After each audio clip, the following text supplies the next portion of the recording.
सोचो, अगर कोई पिता अपनी बेटी की शादी प्यार के लिए नहीं, सत्ता के लिए कर दे और उसी शादी से ऐसे बच्चे जन्म ले जो आगे चलकर देवताओं की नींद उड़ा दे।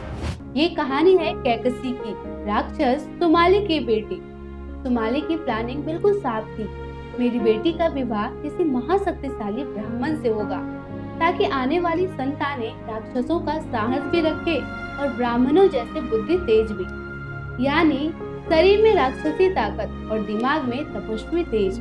कैकसी मन से तैयार नहीं थी, लेकिन पिता की आज्ञा और आज्ञाकारी बेटी का धर्म उसे ले गया ऋषि विश्रवा के पास।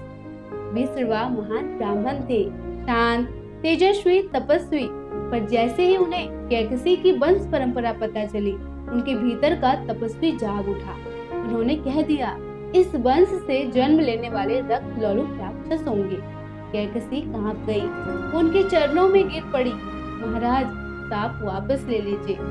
विश्रवा ने शांत स्वर में कहा, साप नहीं हटेगा, लेकिन एक पुत्र प्रभु का अनन्य भक्त भी होगा। और यही कहानी में उम्मीद का एक दीपक जलता है कि अंधकार के बीच कहीं एक रोशनी भी जन्म लेगी। फिर समय आया, पहला पुत्र जन्मा, दशाग्रीव रावण। क्रोध उसकी सांसों में था और अहंकार उसकी नसों में।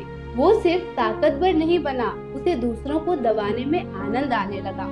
जैसे उसके अंदर एक भूख थी जो कभी भरती ही नहीं।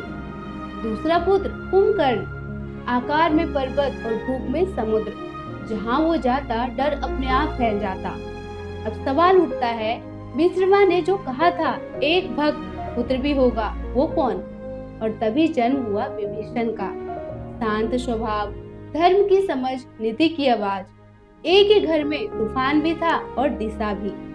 और फिर आई पुत्री शूर्पणखा, उग्र स्वभाव, और वही आगे चलकर ऐसा मोड़ लाएगी जिसकी कीमत पूरी लंका वंश चुकाएगा। लेकिन कहानी में एक और नाम है कुबेर, विश्रवा की दूसरी पत्नी से जन्मा पुत्र, जो आगे चलकर बना देवताओं का कोषपाल और उसे मिला लंका का स्वामित्व। और लंका कोई साधारण नगरी नहीं थी, कहते हैं विश्वकर्मा ने उसे रचा था। हरे कृष्ण।